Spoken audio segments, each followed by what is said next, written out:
Hola, buenas tardes. Nosotros somos el equipo 5 y vamos a hablar de México, oferta y demanda agregada. Los integrantes somos Pérez López Ana María, Piña Hernández Héctor y Rodríguez Maya Leo Yael. Demanda agregada. 4.1. Componentes de la demanda agregada. Consumo, inversión, gasto público y exportaciones netas.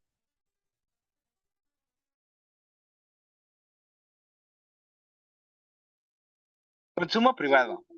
En el segundo trimestre de 2024, el consumo privado registró una disminución del 0.55%, algo que no se veía desde hace 4 años. Las causas son la inflación alta, las tasas de interés elevadas que están afectando el poder adquisitivo de los hogares, lo cual limita el consumo. Aunque factores como el bajo desempleo, el flujo constante de remesas desde el extranjero ayudan a mitigar el impacto, no son suficientes para revertir el efecto de las presiones económicas. Este comportamiento resalta las dificultades que enfrentan los hogares para mantener su nivel de gasto en el contexto actual de altos precios. Inversión. Crecimiento moderado. La inversión en bienes de capital, que incluyen activos como maquinaria y construcción, creció un 0.43% en el segundo trimestre del 2024. Aunque hay crecimiento, esto es limitado. Las empresas muestran cautela de sus inversiones debido a incertidumbres económicas y las condiciones restrictivas de financiamiento. La inversión es clave para el crecimiento económico a largo plazo, pero en 2024 está limitada por el entorno financiero general, lo cual podría afectar la capacidad productiva de México en el futuro si no se fortalece este componente. Después continuamos con el gasto público. El consumo del gobierno ha mostrado un crecimiento del 0.77% en el segundo trimestre con año y medio de incrementos continuos, ya que el gobierno ha redirigido los fondos hacia programas sociales y proyectos que buscan reducir la desigualdad y estimular el desarrollo. Se espera que el gasto social alcance el 12.8% del PIB, lo cual sería el nivel más alto registrado. Este gasto pretende no solo apoyar a sectores vulnerables, sino también incrementar la demanda interna al aumentar el flujo de recursos hacia la economía. Las exportaciones netas. Las exportaciones de bienes y servicios disminuyeron un 0.20% en el segundo trimestre de 2024, después de 2 trimestres de crecimiento. Este descenso está relacionado con la desaceleración en la demanda de Estados Unidos, que es el principal socio comercial de México. La baja en exportaciones refleja los desafíos para la economía mexicana debido a la incertidumbre económica global. México depende en gran medida de sus exportaciones y particularmente hacia Estados Unidos. Esta caída sugiere que cualquier debilitamiento en el mercado estadounidense afecta rápidamente a la economía mexicana. Después continuamos con el 4.2. Determinantes de la demanda agregada. La política monetaria. La política restrictiva del Banco de México orientada a controlar la inflación es uno de los factores claves que condicionan la demanda agregada. Se espera que la inflación cierre en torno al 3.8% para fines del 2024, dentro del objetivo del Banco Central. Esto podría ayudarle a estabilizar la demanda agregada al dar algo de alivio a los consumidores y permitir una posible baja en las tasas de interés. Un entorno de menos inflación y tasas moderadas puede beneficiar al consumo y fomentar una mayor inversión privada en el mediano plazo, al mejorar la confianza y el poder de compra. 4.3. Función de demanda agregada y niveles de precios. A medida que la inflación se controla, los precios de los bienes y servicios tienden a estabilizarse. Esto podría fortalecer la demanda interna, ya que el menor ritmo de aumento de precios ayuda a los consumidores a planificar mejor sus gastos. Se espera que el PIB de México crezca entre un 2.5% y un 3.5% en 2024, lo que refleja una recuperación moderada. Este crecimiento está condicionado tanto por la estabilidad de la demanda interna como por los factores globales que afectan las exportaciones. La política monetaria restrictiva, aunque necesaria para controlar la inflación, limita el crecimiento en el corto plazo, al reducir el crédito disponible para consumo e inversión. Después continúa mi compañero Leo. Continuando con los temas de esta exposición, tenemos la oferta agregada. La oferta agregada representa la cantidad total de bienes y servicios que las empresas en un país están dispuestas a producir y a vender. a diferentes niveles de precios en un periodo determinado. Como componentes de la oferta agregada tenemos el Producto Interno Bruto y las importaciones.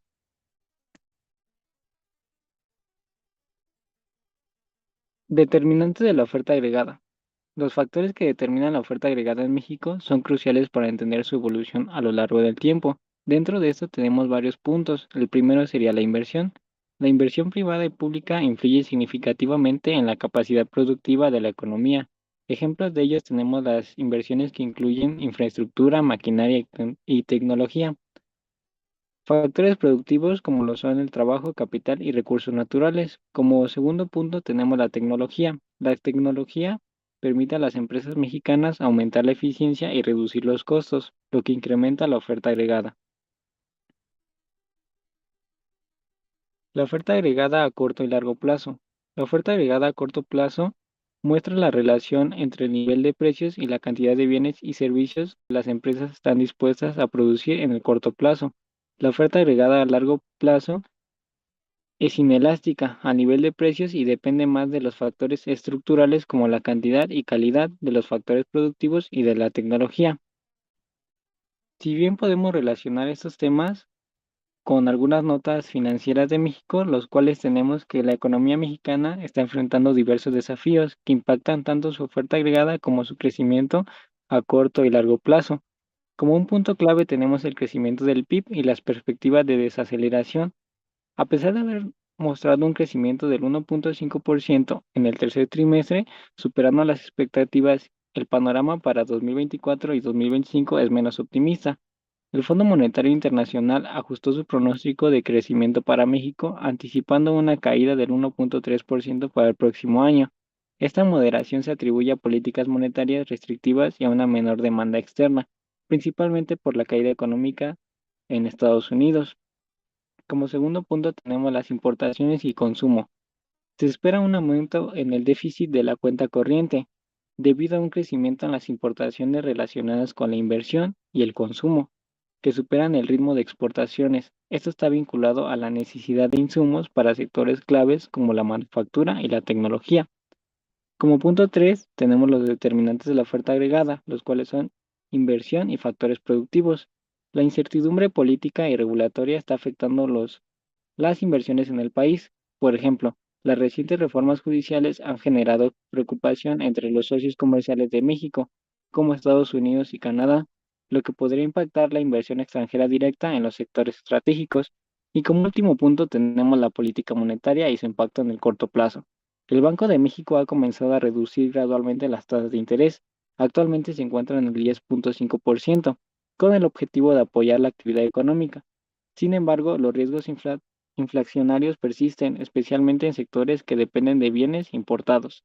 De mi parte sería todo. Continuamos con mi compañera Ana. Continuemos con lo que es el equilibrio macroeconómico. Empezaremos con lo que es la interacción de la oferta y la demanda agregada. Para hablar de esto, nos referimos justamente al equilibrio que se debe de alcanzar cuando la demanda agregada es igual a la oferta agregada.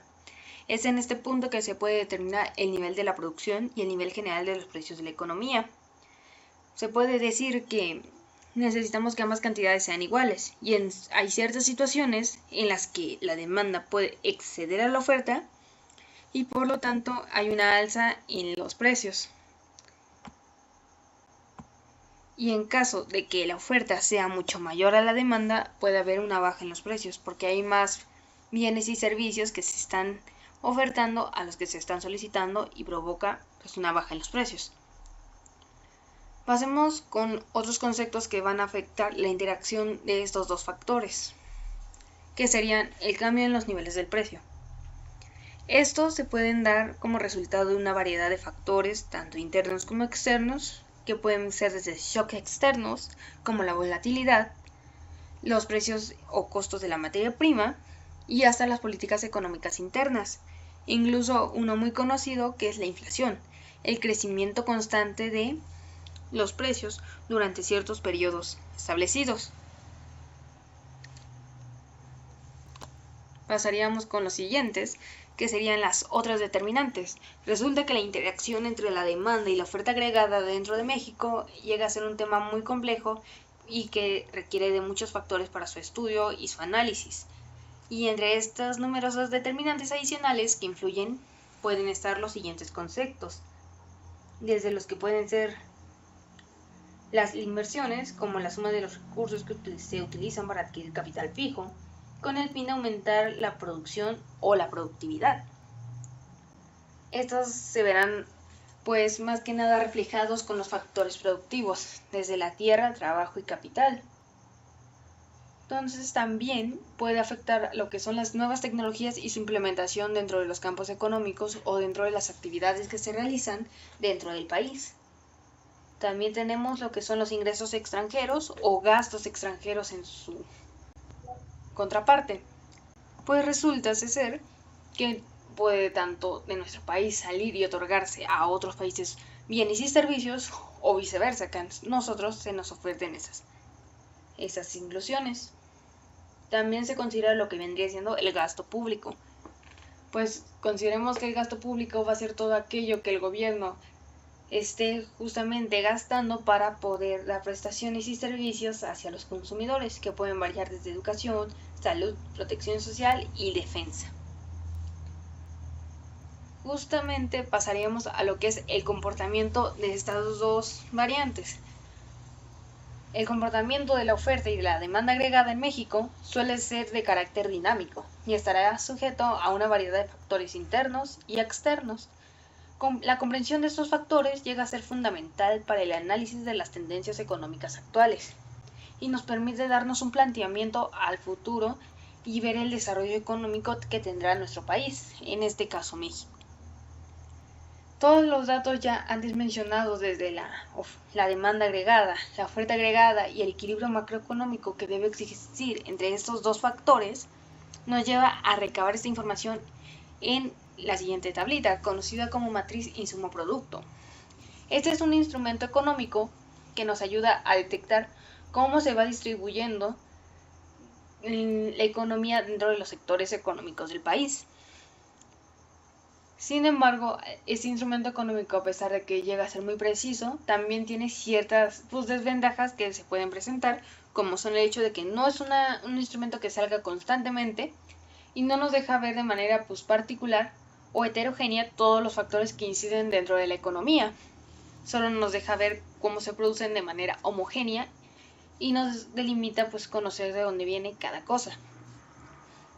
Pero a grandes rasgos nosotros podemos ver que en las columnas nos presenta lo que vendrían siendo las actividades económicas que se realizan dentro del país, los sectores económicos que participan en la economía, que vendrían siendo el primario, secundario y terciario.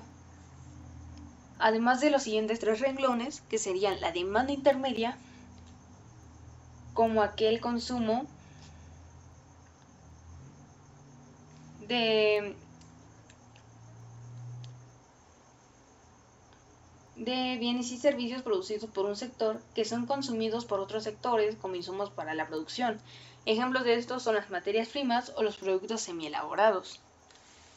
En cuanto a la demanda final, hablamos del consumo que se tiene de bienes y servicios por parte de los agentes económicos. Es justamente a donde llega el consumo final de la producción. Y la utilización total. La utilización total la vamos a reconocer como la suma de la demanda intermedia y la demanda final, pues representa el total de los bienes y servicios utilizados en la economía, ya sea como para insumos a la producción o como consumo final. Ya basando de las columnas pasaríamos a las filas para identificar todos los factores que se incurren y vemos otra vez los sectores de la economía. Esto se ve reflejado porque tenemos demanda intermedia. La demanda intermedia va a ser al final de cuentas el consumo de estos para su producción y su funcionamiento. Es el intercambio o la ayuda que se tiene de sector a sector.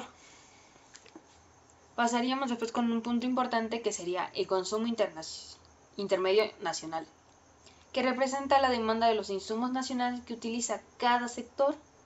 Y en este caso podemos notar que la industria, el sector industrial, es la mayor demandante de insumos intermedios nacionales. También se resalta el punto de las importaciones, las ayudas y subsidios que otorga el gobierno hacia los ciudadanos, el valor agregado bruto, la producción, que es el cómo influye cada uno de los sectores en el ámbito de producción del país, y cómo participan los sectores económicos dentro del Producto Interno Bruto, dejando en cuenta que el que mayor cantidad tiene de Producto Interno Bruto resalta el sector de actividades de servicio. Ya una vez vista la tabla y destacando los puntos importantes de que es doméstico por tipo de actividad y se representan millones de pesos, continuaríamos con gráficos que nos mostrarían cómo funciona. Pasaríamos con lo que es la composición de producción. Es el cómo participaron justamente estos sectores en la producción, considerando las siguientes variantes: consumo de intermedio y el valor agregado. Vamos a considerar que el consumo intermedio va a ser toda la demanda de insumos que tuvo cada uno de estos sectores económicos, resaltando que quien tiene mayor consumo intermedio es las actividades industriales, y quien otorga uno de los mayores valores agregados va a ser las actividades de servicios, que no requieren tantos insumos, pero todas sus actividades tienen un valor agregado que está constituido por los factores productivos: trabajo, tierra y capital. Y el que tiene un consumo intermedio también son las actividades primarias, si requieren de insumos, y su valor agregado pues es más porque depende para otros sectores el hecho de que exista esta. Pasaríamos con la composición de la utilización. Nos basamos también en los mismos sectores económicos, y aquí lo que destacamos como variantes son la demanda intermedia y la demanda final. Cuando vemos nosotros la demanda intermedia en esta gráfica, nosotros podemos determinar que es la cantidad que se va a distribuir a otros sectores y que ayuda justamente al funcionamiento de estos. Por ejemplo, quien tiene mayor demanda intermedia son las actividades primarias, pues muchos de estos bienes van dirigidos hacia un proceso productivo o de transformación, y por lo tanto no llegan a los agentes económicos, sino son para ayudar al funcionamiento de los otros sectores económicos. Muy poca parte forma parte de la demanda final.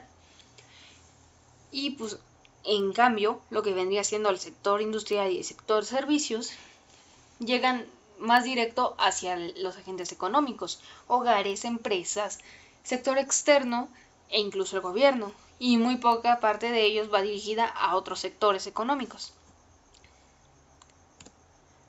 Y por último pasaríamos a lo que es la gráfica de pastel, en la cual veremos la composición del Producto Interno Bruto por cada uno de los sectores económicos.